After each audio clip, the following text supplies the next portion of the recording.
So after years of working with some pretty cool companies, I started to notice they all had a lot of things in common, specifically how they operated with advertising, marketing, and branding. So the thing is, a lot of these companies tend to work in quarters. Essentially, customers are like one-night stands. The thing is that brand perception takes time. So yes, they are looking at data, but the thing is, because they're operating quarterly, they're making tweaks based on what's going to put money in their bank today. After all, they have investors to answer to. They've got expensive shit they want to buy.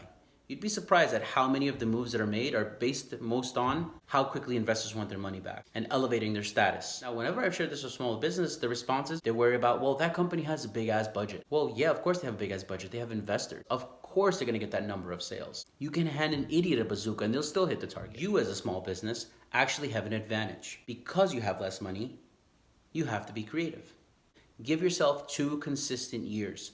Content marketing, advertising, whatever the case may be, but the thing is, you have to remain consistent. Now, in those 2 years, go for grassroots connections. That means social media, your friends, your family, build connections, get out there, network, email campaigns, add value. I can go on and on and on, but you get the point, right? The thing is that within these 2 years of you remaining consistent to the strategy that you've concocted, you're getting to know your customer a lot better than the big company. Just think about it. How many times have you seen a big corporation have a limited time only campaign? There's no scarcity. They're literally just testing out something for a quarter. If it didn't perform, they scrap it.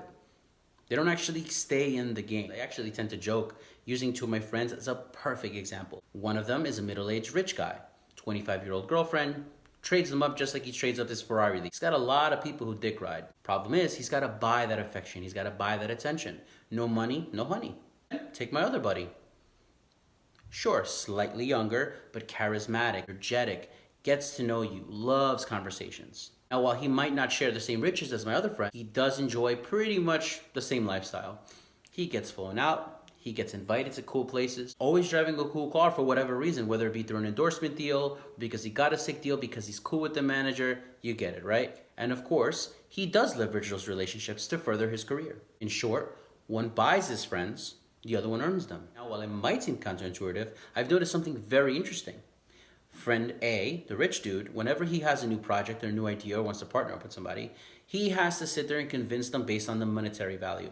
I shit you not. He literally has to sit there and say, well, you're going to make $1 million in this deal, or you're going to make $500,000 in the deal. That's how his friends decide to work with him or not. And then I have my other buddy, literally just calls up people support his ideas that, frankly, I would never support in a million years. Those people not only believe in him for that moment of time, some of them have even gone as far as actually giving him the support he needs, as in actually giving him a team and money. Go figure. Stay blessed, muchachos.